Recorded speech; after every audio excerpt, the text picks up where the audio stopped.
Parole à Christian Guillonvard. Merci Monsieur le Président. Chers collègues, la remise en culture du chanvre et plus encore celle du lin connaît un engouement aussi récent que spectaculaire en Bretagne. Rien que pour le lin, 50 hectares cultivés en 2021, 1000 hectares, peut-être davantage 2 ans plus tard. Des projets d'usines, de teillage, de filage, de tricotage ou de tissage éclosent à Lampol-Guimiliau et à Pleyber-Christ sur d'anciennes friches, donc sans artificialisation des sols, ou encore à Comana.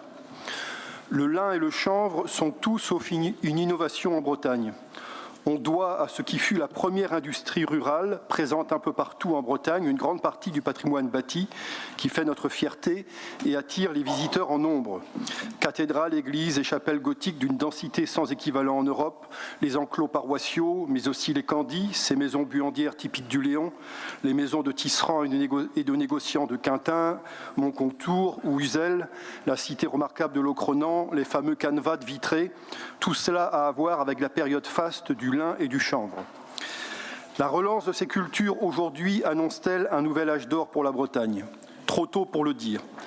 Mais ce qui est assez clair, c'est que les nouveaux débouchés de ces plantes, dont beaucoup ont à voir avec l'impératif planétaire de réduction des émissions de gaz à effet de serre et de préservation de l'environnement, sont innombrables et concernent quasiment tous les secteurs de l'économie. La nutrition humaine et animale, la santé, la cosmétique, le bâtiment, l'industrie, notamment au travers de matériaux de construction pour le nautisme et de garnitures intérieures pour toutes sortes de véhicules, l'habillement, le linge de maison, mais encore le tourisme historique et culturel.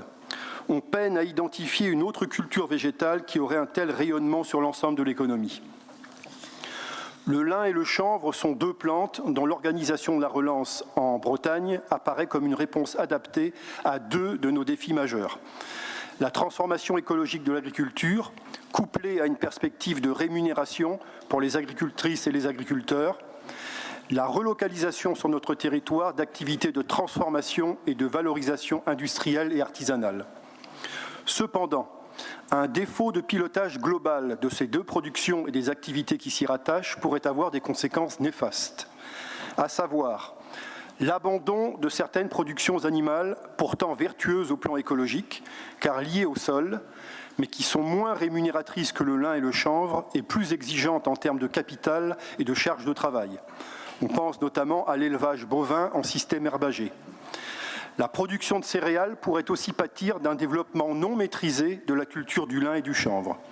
Ici, une complémentarité est à organiser pour éviter des concurrences stériles. Une autre issue défavorable à éviter serait l'accaparement des terres par des structures capitalistiques qui n'auraient plus rien à voir avec l'agriculture familiale et pourraient être directement liées à des intérêts étrangers, voire extra-européens. On sait en effet que la France assure depuis longtemps, depuis la Normandie principalement, 80% de la production mondiale de lin, mais qu'elle importe depuis la Chine l'essentiel des produits transformés.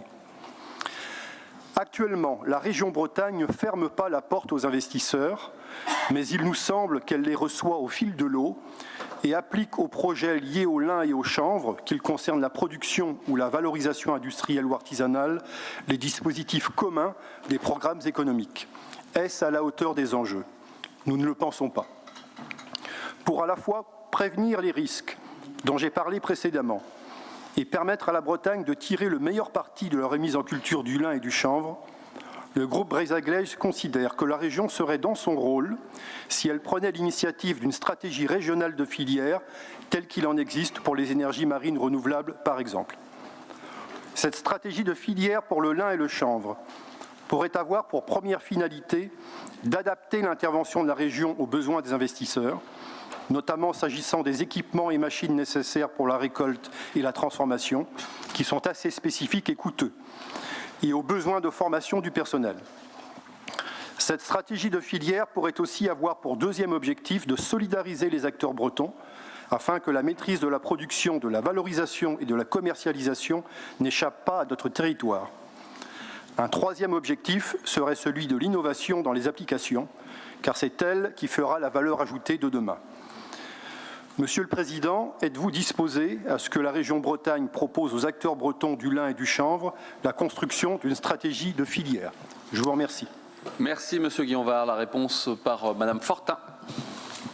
Merci Monsieur Guillenvard, pour votre question qui pose pour la première fois dans cet hémicycle le sujet de la filière du lin et de son potentiel. Vous rappelez très bien la place du lin et du chanvre dans notre histoire et notre patrimoine breton. Vous faites le diagnostic des potentialités agricoles comme industrielles de la filière, mais aussi des risques qu'il peut poser. Nous le partageons. Je pense que je n'en aurais pas changé une virgule.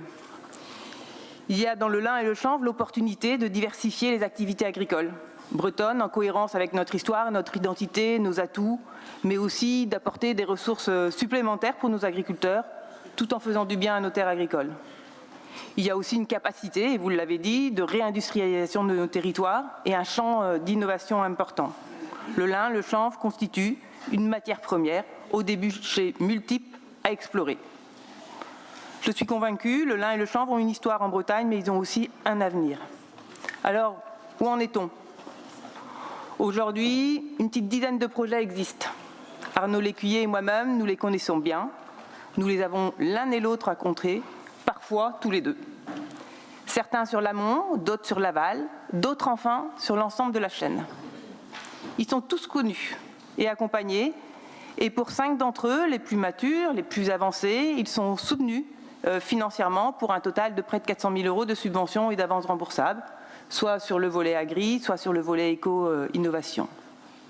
Cet accompagnement, ce n'est pas que la mobilisation du dispositif du droit commun, il y a déjà eu des adaptations. Le projet en plus Bretagne-Lin, par exemple, sur mon installation sur l'ancien site de Gade à Laimpol, n'aurait pas pu se réaliser sans l'engagement sans faille de la région, de ses équipes en relation avec l'Interco.